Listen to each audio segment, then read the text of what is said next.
Stop scrolling reviews, just buy it already. Check out this review from B in Chicago. I've sent several emails to Heart and Soil thanking them for giving me my vitality back. I've taken beef organs, lifeblood, moon memory brain, and whole package. Each and every one, and I mean every one, has a massive noticeable effect on my day-to-day. I'm living my life again. I have energy, I'm sharp, I'm focused, killing it at the gym, killing it at my job, sleeping like a baby. I'm motivated again. But specifically in regards to whole package, wow, just wow. I'm 23-year-old who has had some problems keeping it up, if you catch my drift. Before taking whole package, I was lucky to stay solid for one round. And then it wasn't even very hard. Now it's an entirely different game. Last week, I lasted 4 rounds within an hour, still had juice for more, and I was rock solid. I even measured it. I don't know how this is possible, but I grew an entire inch. I'm not kidding. I'm sure you may think that sounds like an exaggeration, but I promise you, I'm not wasting my time to convince you to buy a product I know already works for me. It's true. Try it out for yourself and find out. This supplement has single-handedly given me my manhood back as advertised. Thank you, Paul, for waking up a community of people who are just trying to live their lives to the fullest potential. Thank you for fighting the evils of this world to push a message that needs to be heard, that we are sick and that we need help. We need to remember where we came from, and that includes knowing what foods to put in our bodies in order to live a life full of vitality and energy. We need to get out in the sun. We need to watch the stars. We need to walk around barefoot every now and then. We need to socialize in person. We need to love ourselves and in turn love each other. Take this supplement if you want your manhood back, but join the remembering if you want your life back. Thank you again, Paul. I owe you everything. I thought that one was so cool. Obviously, I can't take any credit for this gentleman's success. I'm glad that he found the message and that it was helpful, but it's all his doing that has turned his life around. It's all his motivation and his actions that have created a better life for himself. But I'm excited and so grateful to be able to share his story with you in that review from Heart and Soil Supplements. So if you are interested in whole package or any of the other supplements we make at Heart and Soil, you can find us at heartandsoil.co.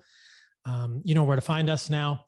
We're also on Instagram at Heart and Soil Supplements on Instagram. And what we do is make desiccated organ supplements, freeze-dried organ supplements from grass-fed, grass-finished cows in New Zealand that are regeneratively raised. And we package them into capsules to make them super convenient for you to take. Our goal, my goal in general, is to help you reclaim your birthright to radical health, just like B did in Chicago. So check us out, heartandsoil.co. My podcast this week is another Ask Me Anything. There's one question that I get a lot, and it is, Paul, what about the blue zones? Aren't there a ton of places in the world where people eat a plant-based diet and they live very long? So I really wanted to do a full deep dive on this. I've talked about it many times, and here is your full deep dive on the blue zones. What is really valuable about the blue zones, what is misleading about the blue zones, and a little framework regarding epidemiology. So enjoy this one. Along the way, I touch on a lot of topics, including what about fish? I touch on seed oils again. I touch on a lot of things that kind of get wrapped into this conversation: epidemiology, healthy user bias, unhealthy user bias. It's all in here for you. I think you guys will enjoy this one, and I know it will answer a lot of questions, and it will debunk a very commonly repeated but completely blatantly false assertion that plant-based diets are eaten in regions of the world where there is increased longevity and that there's any association there whatsoever. If you like this podcast, please leave me a review. Do it on Spotify, do it on Apple Podcasts. This really helps me move the needle and reach more people. Just like B in Chicago, there's a lot of people who need to hear this message, who stand to gain from this. Your friends, your family, your mothers, your brothers, your sisters, your grandma, your grandpa. A lot of people can benefit from this. Thanks for leaving a review and helping me spread this message. All right, that is it. On to the podcast. Love you all. Take care. What is up, truth seekers? To end the month of January, I wanted to do a final Ask Me Anything podcast. I've been enjoying these recently, and address one of the most common questions that I get. It is a combination of a question and something that is stated as almost a truism or a reflexive response when talking about animal-based diets. And this question is, what about the blue zones, Paul? Doesn't everyone know? It's almost said, like I mentioned, as a truism by nutritional pundits, genetic researchers across the globe, that in the blue zones, the diet is plant-based. Everyone knows that, right? Well, I'm going to question that in this podcast. And people live longer than average there, right? Therefore, we know that a plant-based diet is good for longevity. And this statement is so fraught with problems that it makes my head spin. And I wanted to do a full solo podcast answering that question and talking about why this is a fallacy, why if you hear someone say this, you should run in the other direction, don't walk, and equip you all with evidence that you can use in discussions that you may find at parties or dinners or birthdays or holidays, because certainly all of us are going to encounter this statement. It has somehow squirmed its way into our consciousness, like so many of these unsubstantiated vegan plant-based ideologies, that you'll be at a dinner party and someone will say, but don't all the people in the blue zones eat plant-based? And don't they all live a long time? Okay, so where do we begin? Let's begin with the history of what the blue zones are. They're not something that existed before 2005. Dan Buettner is a gentleman who coined the term, along with a couple of other researchers, in a expedition or a series of journeys with National Geographic in 2005. And what they found were 5 regions of the world that they picked. They sort of cherry picked these regions: Sardinia in Italy, which is an island in the Mediterranean; Icaria in Greece; Loma Linda in Southern California; Okinawa in Japan, many of us have heard of. And the final one is the Nicoya region of Costa Rica, which is where I live right now, on the Guanacaste Peninsula of Costa Rica on the West Coast. So these are the 5 regions they chose. And what they did with these regions was say, look, here are 5 regions of the globe where people live on average longer than their compatriots in other parts of the country. Specifically in the Nicoya region of Costa Rica, it's just the males who have significant longevity, which is an interesting question to consider. What's the difference between men and female? And in Sardinia, in Italy, it's the same thing. It's the men who have longevity, but not the women. So there's something else going on there. And this is never talked about with blue zones, kind of an inconvenient fact. But the women in Nicoya don't have longevity, and the women in Sardinia don't appear to have the same longevity that the males do. In Loma Linda, both men and women appear to live about 7 years longer than the average Californian population. We will talk about that later in this podcast and clarify that number and relate it to California Mormons. So stay tuned for that. In Okinawa, people do tend to live longer than the average Japanese citizen.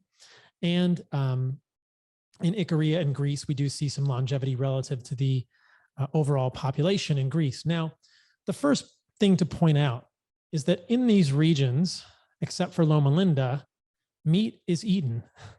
Unequivocally, meat is eaten. These people do not eat plant-based diets. Dan Buettner would claim that meat is eaten as a condiment, but I will show you lots of evidence in this podcast that that is not the case. And if you've ever been to Icaria in Greece, or you heard the podcast I did previously with Mary Ruddick, who spent time there, they eat a lot of meat. They are barbecuing whole lamb and eating the organs. The same in Sardinia, where they have a traditional dish called sarda pig. And the same in Okinawa, where pork is celebrated as a delicacy and eaten widely. And incidentally, in Nicoya of Costa Rica, animal foods are the center of the diet. So Dan Buettner is just a little bit off topic here, but even Dan Buettner admits that meat is eaten in the blue zones, and then sort of goes on quickly in this interview. I'll show a clip from an interview he did with Mark Hyman to say, but we've chosen with our blue zones commercials, with our blue zones push, to make it plant-based. So I'm going to roll this short clip from an interview Dan Buettner did with Mark Hyman, and you will see that he admits the meat is eaten in the blue zones. He then tries to qualify it real quickly and say, oh, it's just this condiment, which we know if you really go to those places is not the case at all. And then he goes on to say, but we decided that meat isn't something you want to eat, so we're going to go plant-based to the blue zones. So we'll roll this quick clip, then I will be right back.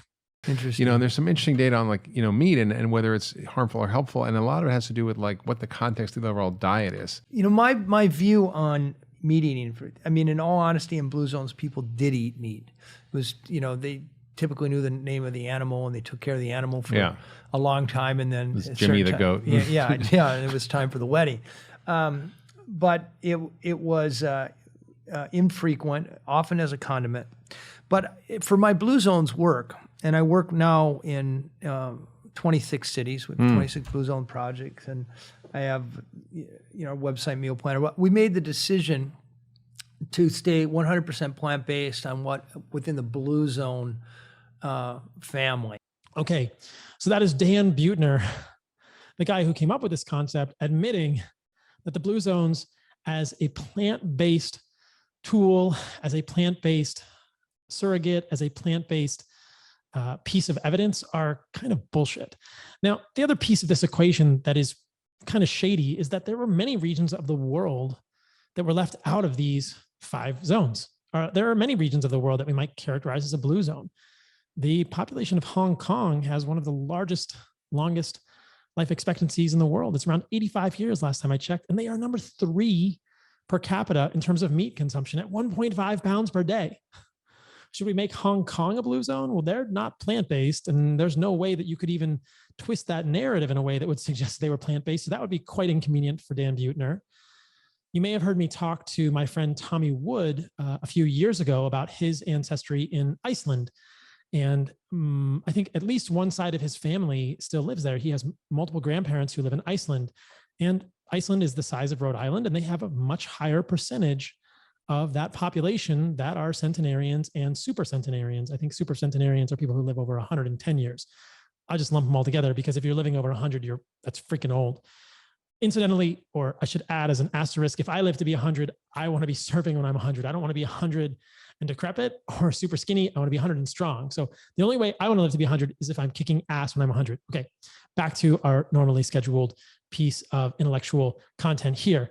Tommy notes that the diet of Iceland is fish, lamb, pork, fatty meats, and these animals, these ruminant animals, are amazing at converting lichen and moss into meat. They also eat a lot of dairy in Iceland. So animal products are a huge part of an Icelandic diet where the number of centenarians and super centenarians per capita is higher than many places in the world. And again, they are eating lots of animal products.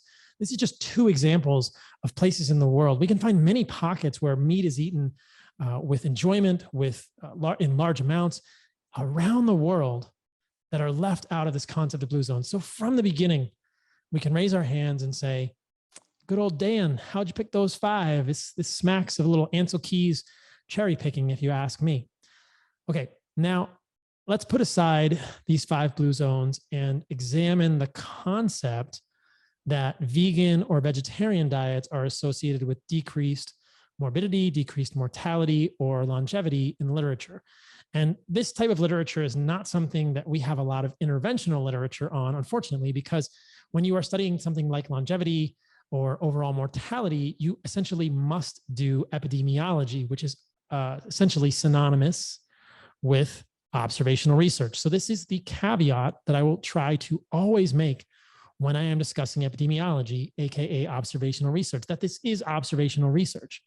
And the problem with this type of research, I get questions about this all the time in my direct messages, my DMs on Instagram, et cetera, is that it has so much potential to be confounded by 2 things called healthy user bias and unhealthy user bias. And if you've listened to any of my content, those terms probably ring some bells in your memory because you've heard me say them so many times. And I continue to find it incredibly important, indispensable to clarify these terms for people and to get the idea out there, to help express, to help communicate to the public that these things confound epidemiology, observational research, because how often do we see on the news another headline, eggs, bacon, etc., walking down the street is associated with a bad effect? And I got a DM the other day. Somebody said, how do you respond to the association between red meat and cancer? And I'll do another aside in a moment and talk about how I responded to that DM. But the first thing I said in response to that direct message was, do you understand that correlation is not causation, that observational studies are valuable for generating a hypothesis, which must then be tested by an interventional study, but cannot be used to draw causative inference? It is impossible. It is really just incorrect to do that. It is a folly, and it will lead us down a path of ruin and deception. So what are we looking at here? We're looking at epidemiology, and we're going to take all of those caveats into this and say, none of this is causative. This is just correlation from which we can draw a hypothesis. And these are usually surveys. People are asked, what do you eat? And then they are asked, how healthy are you? And we can look prospectively or we can look retrospectively. A lot of these are prospective studies to see how long people live and what their mortality is. And we can look for evidence that a vegan or vegetarian diet may be associated with less mortality. Now, there are many studies, which I will point out here. If you're watching on YouTube, I will do screen shares. If you're listening to this podcast, Then I will read the titles of these studies for you so that you can go and look them up if you so desire. I try to always put as much actual solid science into these podcasts as I can so that you guys can substantiate what I'm saying. And if you ever need more in this sense, you can go to either Radical Health at heartandsoil.co, give the team over there an email. The folks there will send you research, or you can send me a DM on Instagram, and I'm trying to get to all of those these days. So let's start with a couple of epidemiology studies and really start to examine this notion. Does a vegetarian diet always associate with more longevity, or are there issues with this statement, which would be something that vegans and vegetarians are pretty proud of, but there's a couple of holes in this argument too. So let's start with this one. The title is Vegetarian Diet and All-Cause Mortality, Evidence from a Large Population-Based Australian Cohort, the 45 and up study. If you just read the conclusions, they say, we found no evidence that following a vegetarian diet, semi-vegetarian diet, and I think they are referring to a lacto-ovo-vegetarian diet, and a vegetarian diet in this paper refers to a vegan diet or a pesco-vegetarian diet, has an independent protective effect on all-cause mortality. And this was a large study. This was 243,096 participants, mean age 62.3 years. There were 46.7% men, and they were followed. They were all over 45 years old, and they were followed for a number of years in this study, and they found no protective effect of a vegetarian, semi-vegetarian, again, which is probably lacto-ovo, or a pesco-vegetarian diet. Now, I just want to comment on something about a pesco-vegetarian diet real quickly. I tweeted this recently. If you don't follow me on Twitter, you may want to do so there. I said a pesco-vegetarian diet is a great way to get heavy metal toxicity. There are so many examples now of people that I've known, famous people in the media, including Tony Robbins, including what's the guy's name on Sirius XM? I'll think of it, Howard Stern, who had frank heavy metal toxicity from a pesco-vegetarian diet. So if you are including a lot of fish in your diet, be careful. Check your heavy metals, check your lead, check your arsenic, check your cadmium, check your mercury. You can check blood levels of these things. It's super easy. You don't need to do a provoked test, although they are stored in bones, and a provoked test may be a more accurate measure, or it may give you another data point. You can just get a blood level of lead, cadmium, arsenic, mercury, and get a sense of how heavy metal toxic you are. Now, the blood levels will be more acute. A provoked test with DMSA, DMSO, or EDTA may be a little more long-term in terms of your stores of these heavy metals. But I've seen this in my clients repeatedly, even if they have a binge. I had a client once who had opa, which is a type of fish from the grocery store. And he said, oh, this opa was on sale. And lo and behold, he'd been eating a lot of opa that week. His heavy metals were off the charts in simply a week from this acute exposure. I've seen it in clients who were eating wild salmon 3 to 4 times a week. They had elevated levels of mercury. These are not good things, guys. So this is another corollary question that I get sometimes. What about fish on an animal-based diet? My answer is, theoretically, fish is great. I don't think you need the omega-3 fatty acids from fish. I addressed that last week in the Ask Me Anything podcast, where I talked about the importance and the availability of getting omega-3 fatty acids from ruminant animal fat. But fish are also quite contaminated with heavy metals. Be aware of this. Even if you're eating wild salmon, it has significantly more mercury than you're going to get in beef or chicken or lamb or turkey. And this is going to accumulate in your body. If you're doing things like tuna, buyer beware. That's a big problem. Mahi-mahi, grouper, even those fish have moderate to high levels of heavy metals, and the benthic fish too. The shellfish, the mussels, the scallops, the clams, the lobsters, the crabs. A lot of these things sink to the bottom and accumulate in those fish. So this is not a good recipe for long-term success. Once a week, sure. A couple times a month, no problem. More than that, I think you're eating some of the more dirty animal foods on the planet. Just be aware and check your heavy metals. I live in Costa Rica now. I surf a lot. I've thought about getting into free diving. I'm horrible at holding my breath, but I want to get better at it.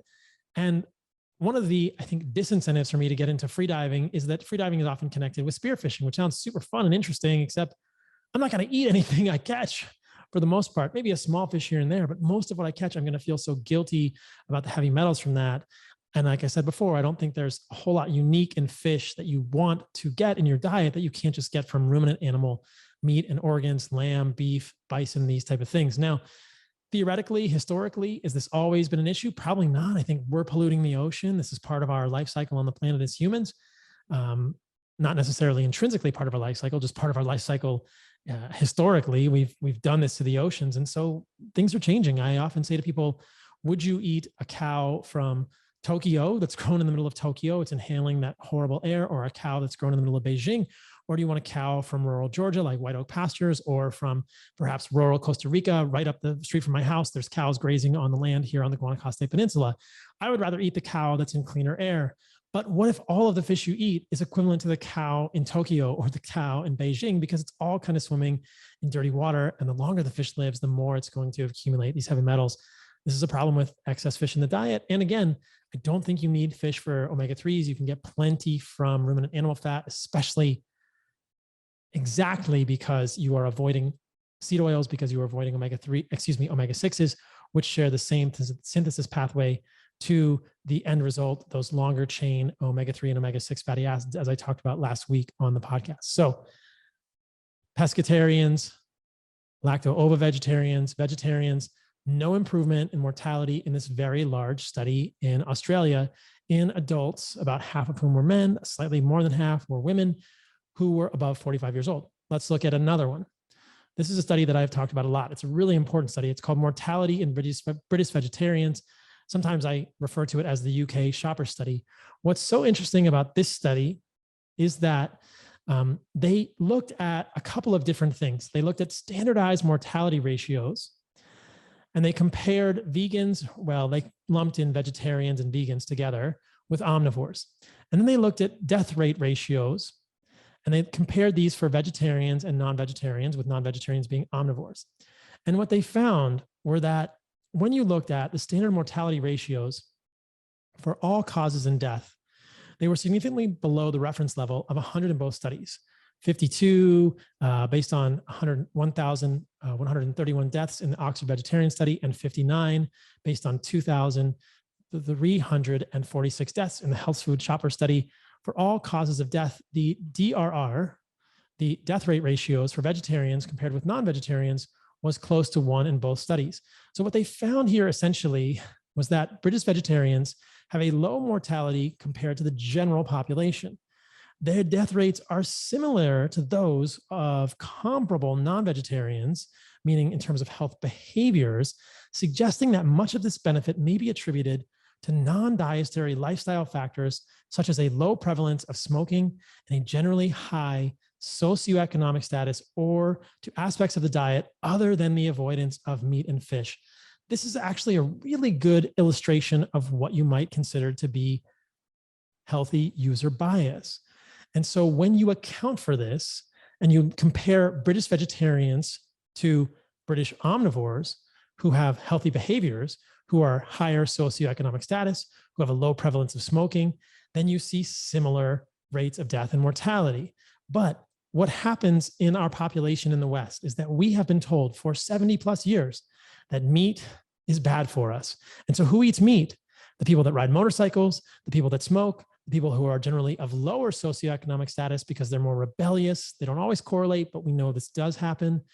These are risk-taking humans, and they are willing to risk take their way into a hamburger.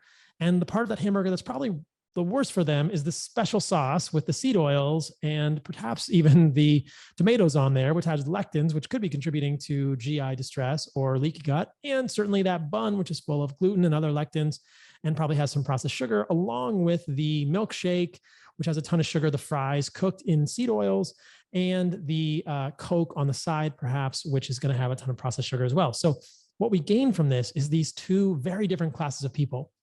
We have the unhealthy user bias people, the super rebellious people who are much more likely to eat meat over the last 70 years, and the healthy user bias people, the goody two shoes, beaver cleaver types, who are much less likely to eat meat over the last 70 years because that's what we've been told, that it's bad for you. And we know that the healthy user bias people, the beaver cleaver types, are more likely to do healthy behaviors. They're more likely to play tennis on Sunday. They're more likely to be of higher socioeconomic status. They're more likely to not smoke. They're more likely to get colonoscopies or mammograms. They're more likely to get sunlight because they're outside and they're living in places where they can be outside. They're more likely to live in areas that are suburban rather than urban and have better air quality, which we know is connected with all of this. And the unhealthy user bias participants are likely to do all of those things on the negative side of that spectrum. So this is the problem with epidemiology. Those health behaviors may correlate with food choices around meat that do not actually affect their health in the same way as the bad behaviors, which is why this study is so striking. The fact that vegetarians and non-vegetarians in Britain have the same mortality when they have similar ways of life, when they have similar lifestyles, when they have similar low prevalence of smoking, higher socioeconomic status, healthy behaviors.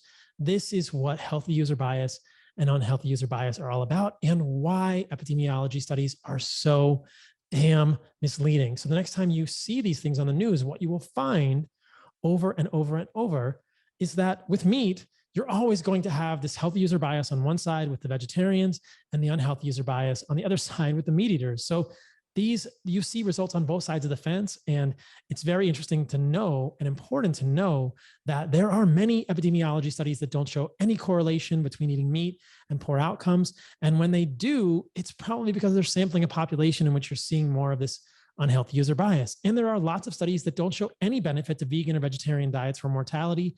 And sometimes they do, perhaps because they are sampling a population with more of this healthy user bias present in the population.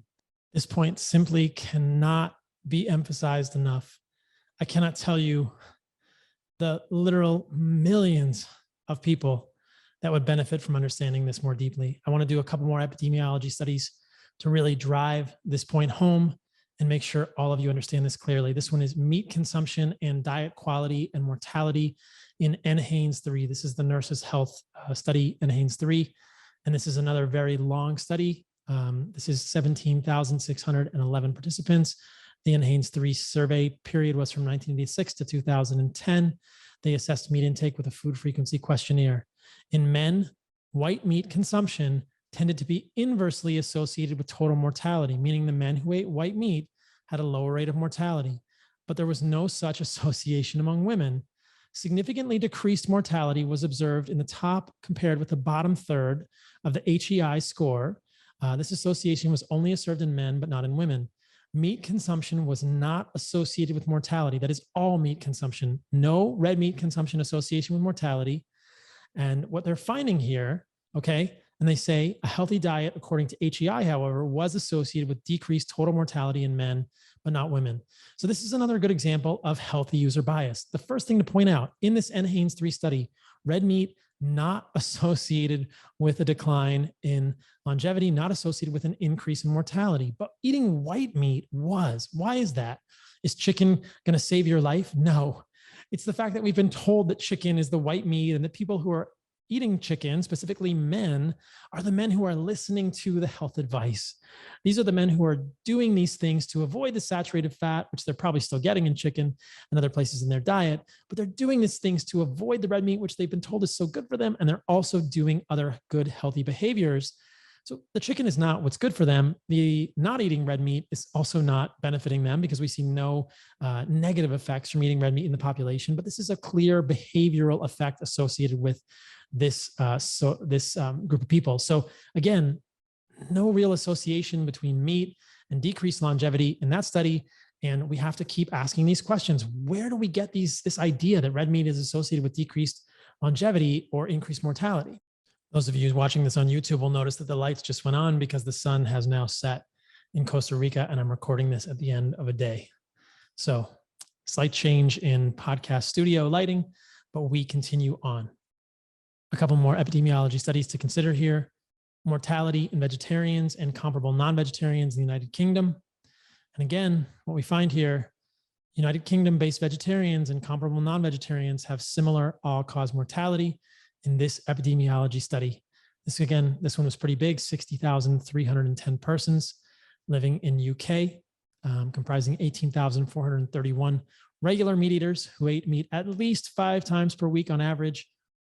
Let's just say that I would be a super meat eater by this characterization, considering that I probably eat meat 14 times a week, twice a day, every day. 13,000 low, less frequent meat eaters, 8,516 fish eaters who ate fish but not meat, and 20,324 vegetarians, including 2,220 vegans who not eat any animal foods. So this is actually a pretty interesting study because they got a lot of vegetarians to participate. One of the flaws in some of these studies is that they have trouble recruiting vegans and vegetarians, as we'll see in one that we'll address in the future. So one of the other very interesting things to note about epidemiology, which is very seldom discussed, is the difference in epidemiology that we see between the East and the West when we are looking at meat and longevity, meat and mortality from various chronic illnesses.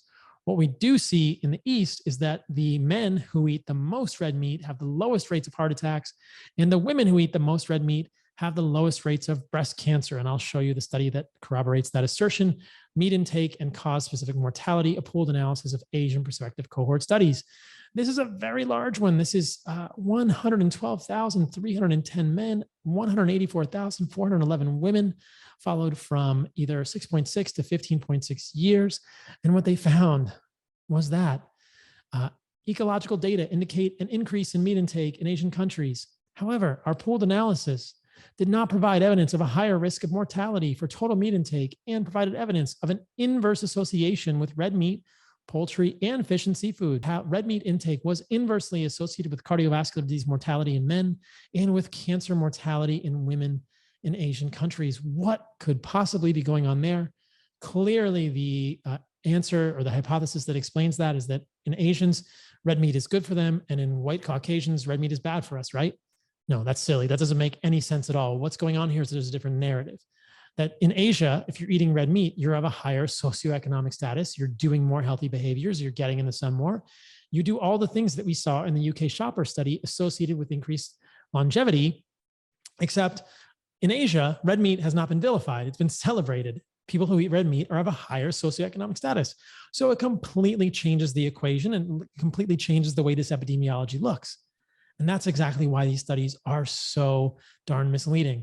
To answer the DM that I got on Instagram, I said, hey, look, there are so many studies that are epidemiology that have conflicting results on cancer. If you look from the East versus the West, this one clearly shows that red meat intake is associated with the lowest rates of cancer in women. And what's going on there? Is red meat not bad for women and GI cancer? Why is red meat associated with GI cancer in American, in Westernized humans in some cases? Well, it's possible that it's happening because of unhealthy user bias. To dig deeper into that question, just for a moment, I'll go into this aside. To dig deeper into that question of red meat and colon cancer, or cancer in general, you can look at the IARC report, the International Association, I believe, of Cancer Research or Research on Cancer, report from 2015. The full report was published in 2018. There's a gentleman named David Clearfield who's done quite an interesting expose on this analysis. So the IARC, I believe, is a WHO committee that got together in 2015 in a secret location in France. They had over 400 studies to consider, and they threw all of the interventional studies out. They only included 14 studies in that assessment. This is the assessment that people go on when they say that red meat is a class 2A or B carcinogen, whether you're thinking about non-processed or processed red meat. And they threw out all of the studies except for 14. Of the 14 studies, every single one was epidemiology. They threw out all the interventional studies. They threw out all the animal studies that did not show any harm with red meat in animals, and even animal studies that showed that giving bacon to rats improved their GI cancers. They threw out all those studies in their consideration. They used 14 epidemiology studies in their final decision by the WHO IARC committee. This is the study that is being touted or is being parroted by people saying that red meat is associated with cancer. And of the 14, 8 showed no association between red meat and cancer. I'll repeat that. 8 of the 14 studies showed no association between red meat and cancer. 6 showed an association, but of the 6, only 1 showed a significant association. 5 out of 6 studies, the association was non-significant. And in the one single study that showed a significant association between red meat consumption and GI cancer, what we found was that the people who ate more red meat were also more obese and more insulin resistant. So again, this is unhealthy user bias at play in spades. Clearly illustrated that the people that were eating more red meat in this community were unhealthy in other ways. And so the red meat was correlating with other unhealthy behaviors, other chronic illness, and that can again be confounding. This is the problem with epidemiology studies. They are correlation, not causation, and they must be interpreted. We can generate hypotheses, which must then be tested by interventions. And it's pretty difficult to test the hypothesis with an intervention saying, oh, red meat causes cancer. That's going to take a long time to test. We can't do the groups. We can't randomize. So then people are left trying to dream up mechanistic explanations by which compounds in red meat may be harmful to the gut, which really fall apart upon detailed examination. There really are no mechanisms by which red meat would harm the gut, not heme iron, not nitrosothiols. I've talked about this all in the past. I can talk about it again if you guys would like, but that is a subject for a future podcast. And this is, again, an aside, a little bit of a mini digression on red meat and cancer. Hopefully that gives some framework for the epidemiology behind meat and longevity, meat and mortality. And maybe you will come to the same conclusion that I have, that there's really no good evidence that meat is going to negatively affect your longevity. Is there any evidence that meat increases your longevity? Well, there's plenty of good evidence that meat will increase your overall health, your health span, your robustness, your resilience to injury. And in this study, which I will show, eating more red meat is associated with increased male height, which is an interesting correlate as well. So I will show this study. Major correlates of male height, a study of 105 countries. And what they do note in this paper is that as more meat is eaten, the GDP of the country goes up. But there's a clear association. Again, it's a correlation, not a causation, but there's a clear association between milk and meat protein and male height. And there's an inverse association between children's mortality and average male height.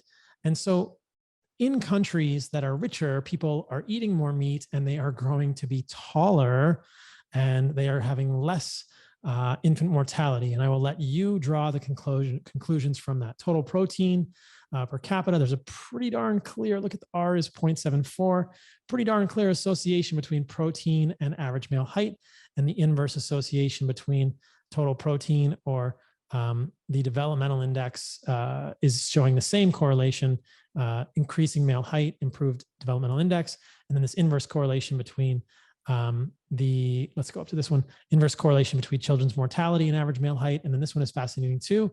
The fertility and the average male height are also correlated in a fascinating way. So it's pretty clear that across many metrics, you have improvements in human health, or at least metrics which would suggest improvements in human health with more meat.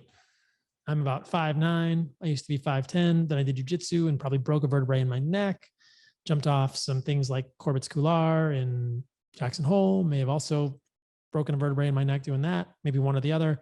Now I'm about 5'9". All I can say is I wish my ancestors ate more meat. I wish I were a little bit taller. Wish I were a baller. You get the idea. But there's good correlations in the epidemiology between these things. We also know from plenty of research that meat contains tons of important nutrients that allow us to thrive as humans. If you listen to the clip beyond the clip that I posted at the beginning with Dan Buettner and Mark Hyman, Dan Buettner, I think, fumbles a little bit and says, we know that a plant-based diet can get you all the nutrients. Perhaps in pregnancy, you need to do a little bit. And I'm thinking, that is bullshit. There are so many nutrients that are not available on a plant-based diet that you must obtain from animal meat and organs, or that are really only sparsely available on a plant-based diet. This leads to massive deficiencies in humans, and we know this very clearly. Things like creatine, carnitine, choline, anserine, taurine, B12, K2, riboflavin. The list goes on and on. B12, it's a huge list. And these are essential for human thriving, and we're only beginning to discover all of the ways that these nutrients allow us to be optimal humans. So let's return to the concept of blue zones and examine some of these regions and what we know about them in detail. And we'll get a sense of, again, how accurate Buettner's characterization of these may or may not have been. I think that perhaps the first one that we should start with is the most famous. Let's start with Okinawa. I think that just like a quote unquote Mediterranean diet, a quote Okinawan diet has been really conflated with many things that it is not. I think it's been bastardized in many ways. No one really knows what a Mediterranean diet is. What I will say about a Mediterranean diet is that if you look at the Diet Lyon study, perhaps the most effective intervention in that study was the elimination of seed oils and the replacement with something like olive oil.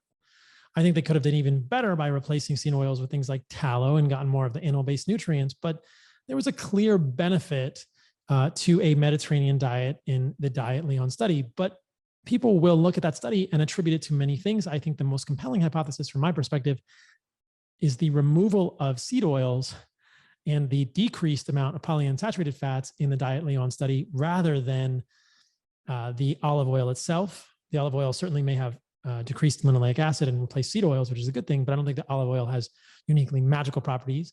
I don't think it's the increased vegetables or any of these other things. I think it's the least or the lessening of processed food in the Mediterranean diet that is the intervention. And we could get the same improvement with any diet. I will repeat this. We could get the same improvement in cardiovascular outcomes, longevity, and chronic disease with any diet that eliminates seed oils. And we see that across the board.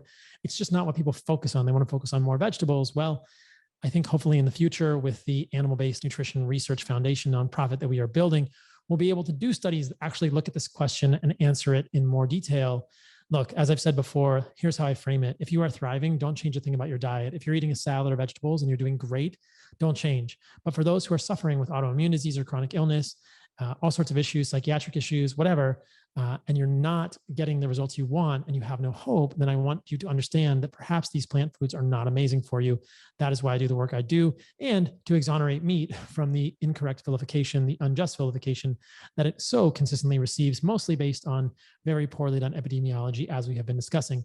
Nevertheless, back to the Okinawan diet. This diet has been bastardized. It's been conflated with so many things that it is not going to embody, that it doesn't actually display. I heard someone speaking on a podcast the other day saying, oh, I did the Okinawan diet. It consists of root vegetables and these, blah, blah, blah, plant foods. And I'm thinking, that's bullshit. If you look at studies, it's very clear the Okinawan diet has a lot of meat. Okinawa is a region that has improved longevity and lifespan compared to mainland Japan. But there are really good studies of what the Okinawans actually eat. If you've been to Okinawa, and this has been corroborated by people on Instagram and other people who have been there, and this literature that I'm reading, you know that the Okinawans do not shun meat at all. This paper is fascinating. The title is Nutrition for the Japanese Elderly. What I will draw your attention to are a few things. The first of them is that they looked for centenarians and they looked at what these people were eating, and you can see frequency of high intake groups at baseline, 5 and 10 years later, how much meat, eggs, milk, vegetables, fruit, fats, and oils they were eating. And if you go down here, what you'll find in the graphics is something quite fascinating. The first thing they note is that the proportion of animal fat and total fats is higher in Okinawan men versus the Akita sample, which is mainland Japan. And that's essentially the same for women. So women are about the same between these two things, between Okinawa and Akita, and Okinawa and Akita for the men have more animal fat and total fats. Notably, the error bars here are pretty large, but and the differences were not significant. But the men in Okinawa eat more meat. The proportion of animal proteins is also higher. Again, not significant differences, big error bars, but they're not eating significantly less meat either. So the idea that Okinawans eat less meat than mainland Japan, and that accounts for their longevity or is part of an improved longevity cycle or an improvement in their diet that's an Okinawan diet is really rubbish. What we do see as being significant are these things. The proportion of energy from proteins in the Okinawan men is actually significantly higher. So that one is higher than the Akita sample. The proportion of energy from fats to total energy is significantly different and higher in the Okinawan sample versus Akita in the men and in the women. And the proportion of energy from carbohydrates to total energy in the men versus Okinawa versus Akita is different, with the Akita sample being higher than the Okinawans. So what we can say is that the men in Okinawa get more of a proportion of their energy versus the total energy from protein. They get more from fat and they get less from carbohydrates. Well, that's strange, because when I've heard characterizations of an Okinawan diet, they're saying it's all these root vegetables and it's super high carbohydrate. Again, this is not actually what is eaten in Japan, according to these surveys, nor is it what people observe. They state here, in any case, the proportion of proteins of animal origin was higher than in recent Japanese, according to the National Nutrition Survey in 1989. Animal protein accounted for 52.9% of total proteins in the average Japanese. Now, this next section is perhaps the most striking part of this Okinawan paper. You'll see first here a graphic of the serum HDL cholesterol in the Okinawans versus the Akita population, and HDL is significantly higher across all of these age groups, which start at 65 and go to 85 to 89 years old. HDL is a reasonable marker of insulin sensitivity, though not a perfect one. But this might suggest, and I wish we had fasting insulin, though we don't, that the Okinawans are more insulin sensitive. That may also account for their improved longevity. But let's just go to this paragraph here that I've highlighted. And this is something that I want to emphasize. Anytime you hear someone talk about an Okinawan diet and say that it's plant-based, and that's going to result in longevity, I want you to run the other way. And I want you to give them a kale is bullshit t-shirt. And I want you to hand them a steak and say, please eat this because your brain needs more creatine. Unexpectedly, I'm quoting, we did not find any vegetarians among the centenarians. The second survey for Japanese centenarians in 1975, 1976 showed a similar dietary pattern. The dietary patterns of their middle ages were also inquired into, and it revealed no variance from that of the contemporary Japanese. There were no vegetarians among the centenarians in Okinawa. How can Dan Buettner possibly, in good conscience, suggest that a plant-based diet is in any way, shape, or form associated with longevity in Okinawa and is part of his concept of blue zones? It drives me crazy, and it makes me think that that's just silly and misleading for people in general. Okay, let's talk about Nicoya. Let's talk about where I am right now on the Nicoya Peninsula. Again, this is a region of high longevity for elderly males, okay? 2 markers of aging and stress, telomere length and DHEA sulfate, were also more favorable in the men. They are leaner, taller, and suffer fewer disabilities than generally men in the Costa Rican population. They go on to say, the Nicoyan diet is prosaic and abundant in traditional foods like rice, beans, and animal protein, with low glycemic index and high fiber content. Again, there's a lot of editorializing happening here. They'll go on to say, look, this is a region of high longevity, but it says it right here in the freaking abstract. They're not eating a plant-based diet in any way, shape, or form. Yes, they are eating rice and beans. We can talk about rice and beans and why I don't think those are good for longevity at all. We know that they're both grains. Well, rice is technically a grain. Bean is a bean. It's a legume, and it's going to have a lot of problems, including lectins, digestive enzyme inhibitors, et cetera. And they're going to say low glycemic index, high fiber content, sort of suggesting that that may have some longevity benefit. Again, none of that's really been shown in literature at all. What I want to point out are 2 things with Nicoya, this part of Costa Rica where I am, is that the overall, this is not longevity for both men and women. So what's going on here? Is this a trait that's associated with men? Is it just something about men's behavior? Who knows? It's not totally clear.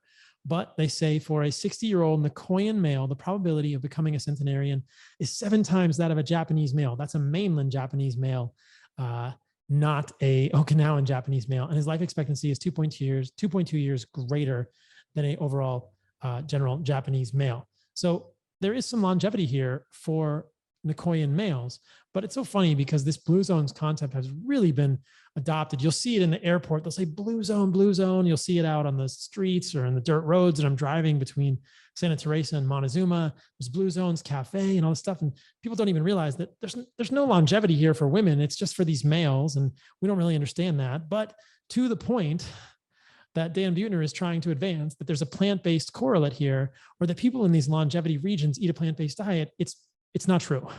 I've been saying bullshit too many times in this podcast. I'm not going to say bullshit again. You guys hear it enough on my Instagram, but it really is hogwash or bollocks.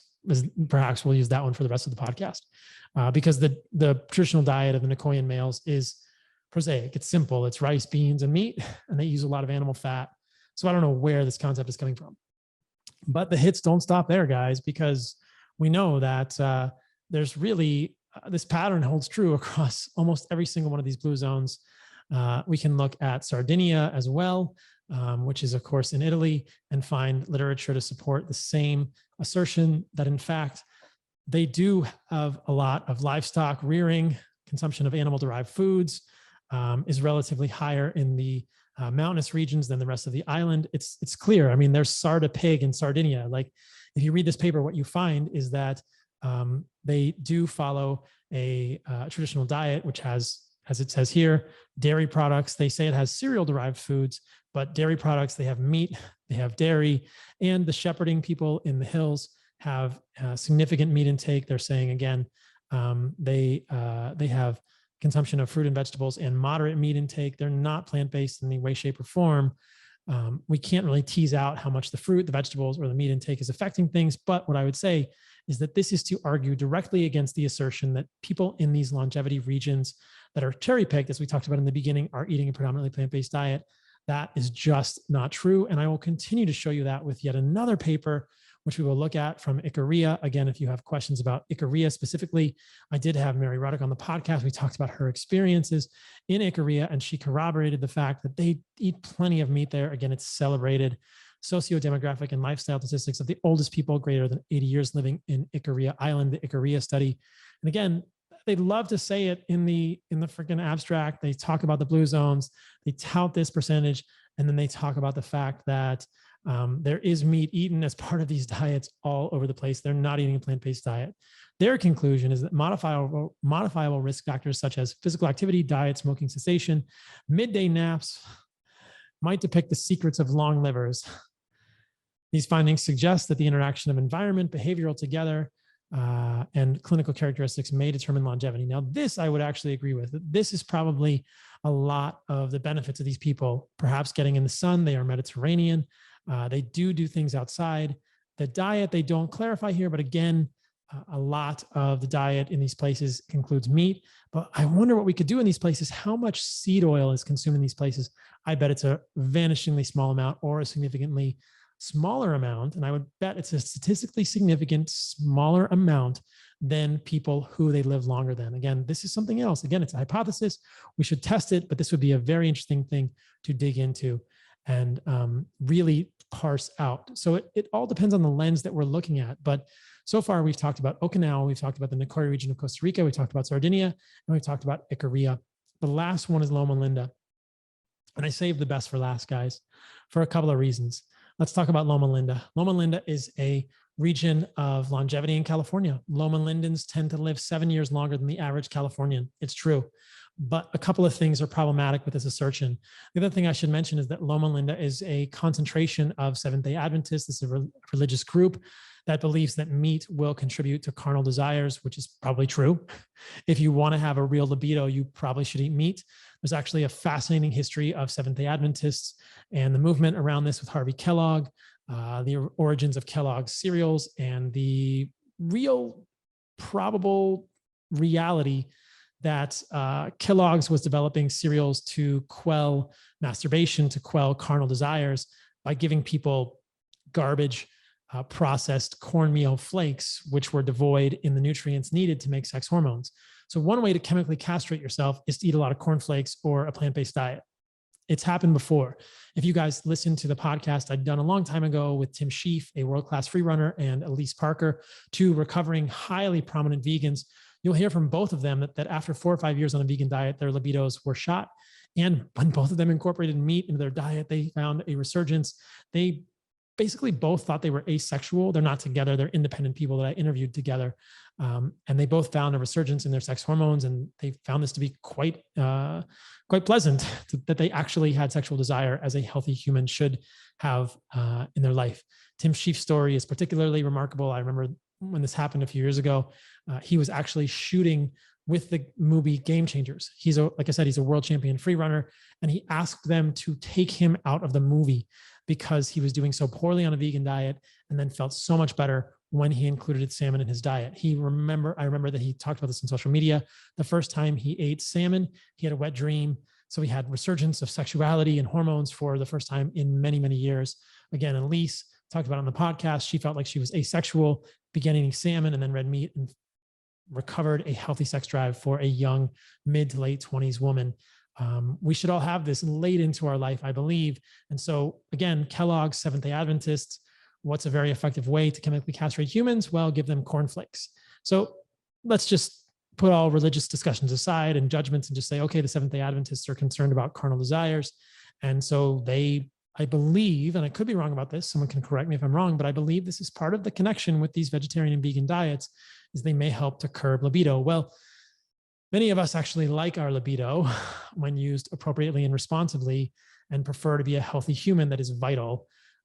If you choose a plant-based diet to curb your libido, then that is your choice, but that's not my choice. And I don't think that's many of the choices. I don't think that's a choice for many of you listening to this podcast. Nevertheless, let's go back to the Seventh-day Adventists. Let's go back to Loma Linda. One thing to consider is that there are many regions of California, or I should say there are other populations of Californians who also experience the same longevity benefits, lifestyle and reduced mortality among California Mormons, 1980 to 2004. But the California Mormons they're dispersed throughout California. They don't live in a specific area. This is not considered to be a blue zone or a blue population, but they do have decreased mortality. They do live on average about the same as the Loma Lindans, 7 years longer than the general Californian population. Oh, how strange. Imagine that. What do the California Mormons and Loma Lindans have in common? Well, associated with their religion, these Californian Seventh-day Adventists also are health-conscious religious groups. They say it right here. Other health-conscious religious groups like the Seventh-day Adventists and frequent church attenders in general also have substantially reduced mortality rates. Could this possibly be due to abstaining from smoking, having good health practices, staying married, having community? Yes, it could. Again, this is what I'm talking about with healthy user bias, or these healthy behaviors that actually infer a longevity benefit rather than the avoidance of meat, because we see that these California Mormons live just as long as the Loma Lindans, and they do not shun meat in any way, shape, or form. So again, this throws further questioning, further skepticism to the idea of the blue zones, when one of the key blue zones, the Loma Linda, doesn't even really look to be that special. And let's ask the finally important question about Loma Linda. And many of you may have heard me talk about this last study, or this study that I'm going to show right now before. Is there a decrease in health outcomes, or is there any potential problem with eating a vegan or vegetarian diet in Loma Linda? Do the Loma Lindans, the Seventh-day Adventist community who shun meat, have any problems with doing this relative to the Mormons who are eating meat? And the answer appears to be yes, very possibly. So food intake, diet, and sperm characteristics in a blue zone. They even put it in the freaking title of this paper, guys, a Loma Linda study. This study showed that vegetables-based food intake decreased sperm quality. In particular, a reduction in sperm quality in male factor patients would be clinically significant, would require review. Furthermore, inadequate sperm hyperactivation in vegans suggested compromised membrane calcium selective channels. Now, important to note that in this study, they had trouble they had trouble recruiting strict vegans. There were 5 strict vegans. There were 26 lacto-ovo-vegetarians. And overall, I believe there were 443 non-vegetarians. So would love to see the study repeated with larger numbers, but this finding has been replicated in other populations. And we see that there is a correlation between increased plant and vegetable intake and decreased sperm quality. Perhaps the Loma Lindans in this study are the extreme example there, with the complete exclusion of meat being very harmful for the sperm quality. Again, it's a low numbers in those other people, 26 and 5 respectively for vegetarian and vegans. There's a lot of potential hypotheses here. Is it a deficiency of carnitine, which is necessary for sperm hyperactivation? Again, this is one of these nutrients only found in meat. Is it increased pesticides that are unable to be detoxified, or that are accumulating in the body because of this increased intake of vegetables? Who knows? But that to me, and I've joked about this before, you guys have probably heard this joke, that to me suggests that Loma Linda is not really a blue zone, or if it is a blue zone, I don't know what's blue other than maybe the testicles of these men who are not having good sperm motility. So it's a blue ball zone, perhaps, not a blue zone in terms of longevity. So again, we've gone through all 5 of Dan Buettner's precious, celebrated, sacrosanct blue zones now: Ikaria, Sardinia, Okinawa, Loma Linda, and the Nicoya region of Costa Rica. And what we've seen is that, hey, all of these regions, they are eating meat except for Loma Linda. And when they don't eat meat, they have the same longevity, which is mirrored by Mormons in California who are eating meat, and the sperm quality in Loma Linda is not so good. Tell me again why blue zones are valuable, or why anyone reputable would ever say that plant-based diets in blue zones account for any sort of longevity, or that a plant-based diet in a blue zone is any correlation that's worth looking at. Tell me again why that is. I don't know. It makes me crazy, and yet it gets repeated and parroted so often that I think it just continues to mislead so many, and really lead to, I fear, decreased or really negative health outcomes for so many. So this is why I do this work. I think that there's a real narrative here. We want to believe this fairy tale. The blue zones concept is brilliant, right? It's a genius marketing term. This blue zone concept is magical. It's Atlantis. It's this city of gold, this Mayan fairy tale, except it doesn't exist. There are blue zones, but they're probably regions where there are clusters of favorable genetics or laid back lifestyles or increased sun or decreased seed oil consumption. That may be the main thing that we can do for longevity. And saying that there are plant-based diets associated with this is just bollocks and should not be respected and should be challenged, as I'm doing at length in this podcast. Many of you will be sent this podcast if you ask this question in the DMs so that you can get the full answer. I hope that you've listened all the way through. Just a few more points before I wrap this one up. We know that there are important indicators of aging, epigenetic clocks, and there's interesting data on life stress and epigenetic aging. And so again, a stress-free lifestyle is probably one of the more important things for longevity. Lifetime stress accelerates epigenetic aging. These are perhaps these CPG islands or this Horvath clock. This is specifically in an urban African-American cohort, the relevance of glucocorticoid signaling. You can read the study, but they say that cumulative lifetime stress may accelerate epigenetic aging, an effect that could be driven by glucocorticoid-induced epigenetic changes. These findings contribute to our understandings of the mechanisms linking chronic stress with accelerated aging and heightened disease risk. One of the reasons that I love living in Costa Rica is that life feels less frenetic here. It feels less crazy. It feels less harried. It feels less stressful. I drive my car on almost entirely dirt roads to go surfing. I get in the ocean every day. I get in the sun. I can see the ocean from my house. Obviously, I'm quite fortunate to be here, but there are many ways for all of us to reduce our stress and live in regions that are not quite so fast-paced. And so this is my version of the remembering. This is my way of stepping out, living more slowly. I'm still trying the best I can to make all the content that I can that will benefit you guys and make it as available and as clear as I can, but I'm doing it from a place where I believe I am much less stressed. And certainly surfing 3 hours a day takes my mind off a lot of things that are stressful and puts me at ease in a beautiful, beautiful way. So if you want to join us here in Costa Rica, we are doing an animal-based gathering. It's sponsored by the Animal-Based Nutrition Research Foundation. Stay tuned for much more about that in the future. You can go to animalbasedgathering.com to sign up. The last day to register is February 24th. All the proceeds benefit the ABNRF. And we're doing a gathering here in Santa Teresa in March 11th to the 14th, 2022. I'd love to see you guys here. Come see what it's like to live a low stress, low epigenetic aging type of environment and type of life. I really want to build a community here of people that can come and go or live here permanently. I want to make Santa Teresa into Meat Town of the world. Believe me, we're going to do it. I want to show you guys another paper that I've talked about in the past. Pardon this if this is a repeat for you. The relationship between peripheral blood mononuclear cells, telomere length, and the diet, the unexpected effect of red meat. This is one of the amazing sort of funny ones that's kind of like, oh yeah, how come you didn't talk about this one, Dan Buettner? Now, let's just say this before I dive into the study. Telomeres are perhaps not the best indicator of longevity. Some studies suggest they're good. Some studies suggest they're not. But what they found in this study, there was an unexpected correlation between telomere length with the frequency of consumption of red meat. How can that be? Well, what if the nutrients in red meat are essential for longevity? What if some of these magical nutrients only found in animal foods, creatine, carnitine, choline, anserine, taurine, are improving our longevity, are improving our DNA's ability to protect itself from damage? One of the foundational central pieces of aging appears to be DNA damage. This has been talked about for so long. This is where the sirtuins come in and NAD. And when NAD runs out, the sirtuins can't do their job. Well, the sirtuins are involved in this DNA repair, and as are the PARPs, the PPARP enzymes. I talked about this with David Sinclair on a recent podcast that I reposted. But one of the most interesting parts of the NAD cycle or the NAD metabolism, biochemistry in the human body, is that to regenerate NAD, you need an enzyme called NAMPT. Well, guess what? When you are insulin resistant, when you are metabolically broken, NAMPT doesn't work as well. It's almost repeated again as a truism, as a fact that as we age, NAD declines. Again, I think this is BS. There are so many things like this that are told to us in medical school. As you age, these things are normal.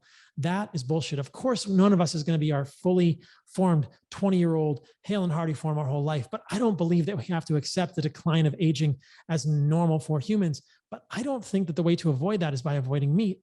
I think it's by embracing things like meat and organs and embracing metabolic health, avoiding seed oils. If I could make one statement in this podcast that you will take home with you, it is this: if you want to live long and if you want to live well, be metabolically healthy. I will repeat that. If you want to live long and if you want to live well, be metabolically healthy. Avoid seed oils. Know what things cause metabolic unhealth. Know how to check your metabolic health. Something like a fasting insulin, less than 5 micro-IU per ml. You can get this from your doctor. Any doctor should do that test. If your doctor balks at a fasting insulin, get a new doctor. If you don't know what code to use obesity, use insulin resistance, use prediabetes, pay cash. It's a $35 test. Get a fasting insulin, or use a continuous glucose monitor with a company like Nutrisense. Know what your glucose is doing, but don't follow glucose. Follow your insulin sensitivity through your glucose metrics. I've done previous podcasts on that with Kara from Nutrisense. I've talked about my continuous glucose monitor data. All of the stuff is in the archives of the Fundamental Health podcast for all of you. So be metabolically healthy. That is how your NAMPT enzyme works. That is how you keep making NAD for yourself. And then you don't need an NAD supplement. If you guys heard the podcast I did with David Sinclair, we talked about NAD. We talked about the pros and cons. I'm not a fan of NAD or NMN supplementation. If you take too much of these nicotine, or I should say nicotinamide or niacin derivatives, what you will find is that this will deplete your other methyl groups and people run into anxiety and other issues. I don't think you want to mess with your human biology that much. You should be able to get everything you need from food. This is the equation that's always played in the back of my mind throughout my health journey, through medical school, through PA school, through residency at the University of Washington, is there should be an easy way for humans to get everything they need to thrive. We didn't get this far in human evolution by picking a little bit of this, by eating a pumpkin seed here for zinc and a little bit of that and a little bit of that and a little bit of this B12 supplement. No, there are easy foods that are readily available for humans that give us everything we need. And it simply involves pulling back a bow, shooting an animal with your buddies in the wilderness. I did this in Tanzania with the Hadza, eating the animal from nose to tail, picking a few pieces of fruit off the tree, and maybe getting some honey from a beehive every once in a while. You will thrive. That is why an animal-based diet is so fascinating to me. That is the simple formula that humans have always known intuitively, that kids know as babies and toddlers. They seek fruit, they seek honey, and they seek meat, and they may seek organs if you give them to them early enough, or you can just take some heart and soil supplements and open them on their food. But this formula is so simple. We don't need to do all these different vitamins and minerals, and you need to get this vegetable, which doesn't actually grow here. Plant-based diet is a nightmare for nutrition. You have to do so many foods that would never co-occur. Humans could never have done this. Meat and organs are the key. If you're not getting fresh organs, get desiccated organs from a company like Heart and Soil at heartandsoil.co. If you are getting fresh organs, props to you, because I think those are better. If you're not getting fruit, don't fear this. Listen to last week's podcast on fructose and why fruit in the food matrix with fructose there is probably different than fructose and sucrose or processed sugars. It's a simple formula for humans. It has what we need. It's what we've always sought.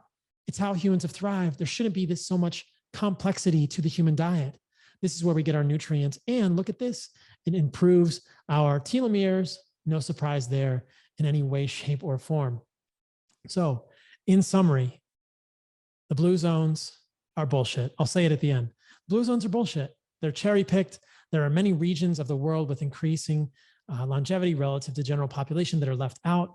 And across all of the blue zones, meat is eaten widely and with gusto.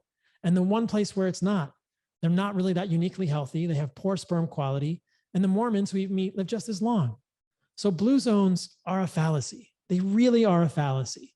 They really are not true. They should not be used to substantiate a plant-based diet. And I think this is doing people a great disservice by convincing them, or by using this fairy tale, quite enticing concept to suggest that there is some merit to a plant-based diet.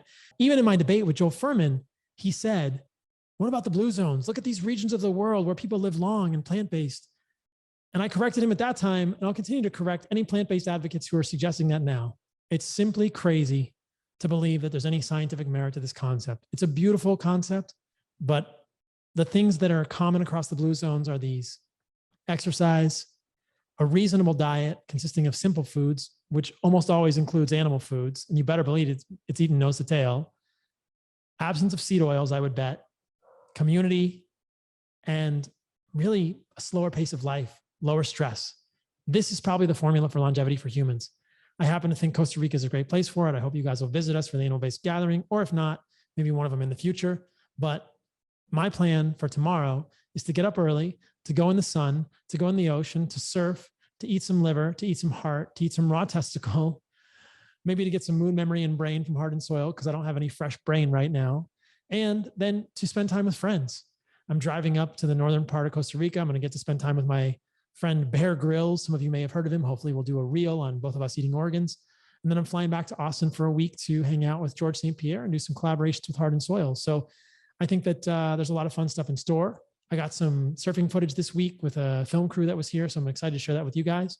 But this is, I think, is how we create our own little micro blue zones. We create a nutrient-rich diet that is essentially devoid of processed foods, devoid of seed oils, devoid of processed sugars.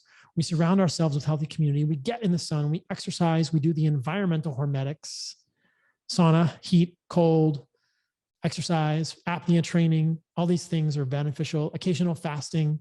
These things mimic the hormetic effects of these plant compounds, which actually have bad side effects and I believe are a clear net negative for humans. So I'll just say a word about that because I got myself in this rabbit hole, and then I'll end this podcast. People ask this question sometimes: what about these plant-based chemicals? Do they provide a hormetic effect? Are they beneficial? And as I just hinted at, I think that their effects are mimicked by environmental hormetics. I draw a line between molecular hormesis and environmental hormesis. These are two terms that I coined, but I think there's a clear definition here. I went to my friends the other night and did a hot sauna, a very hot sauna, and a cold plunge. Both cold exposure and heat will activate sirtuin genes. It will also activate a little bit of oxidative stress. Oxidative stress increases glutathione because it turns on NRF2. So many of these plant molecules are believed to be helpful because they turn on NRF2, because they are pro-oxidants. They're not antioxidants, they're pro-oxidants. Well, guess what? You can get plenty of pro-oxidation in your life. Go do some sprints, go in the sun, go exercise, go sit in the sauna, go get in a cold bath. And those environmental activities don't have side effects like a plant molecule. That is the main problem I have. The benefits of these plant molecules are redundant. You can get them from living a life. You can get them from fasting. You can even get them from apnea training or holding your breath. This has been shown too. But there are no side effects because these things are not molecules. These are environmental activities. This is environmental hormesis. But plant molecules are things you ingest. Yes, they may trigger NRF2. Yes, they may increase glutathione. It's probably redundant if you're doing those other good things. And then you must not ignore the side effects of these molecules. Every pharmaceutical molecule we use in medicine, every pharmaceutical drug, we know it has side effects, whether it's ibuprofen, metoprolol, simvastatin, Crestor, which is rosuvastatin, carvedilol, whatever we're using, we know it has side effects. But for some reason, these plant molecules have gotten a free pass, and we forget that they're just similarly pharmaceuticals from plants. Yes, they can be used as medicine. Digitalis is from a plant. Berberine is essentially the same molecule that occurs in the French lilac. These molecules are from plants, and they do things. Berberine is like metformin, actually, but they have bad side effects associated with them. That is what we must not ignore. Why use a molecule with side effects when you can get the same benefits from living well?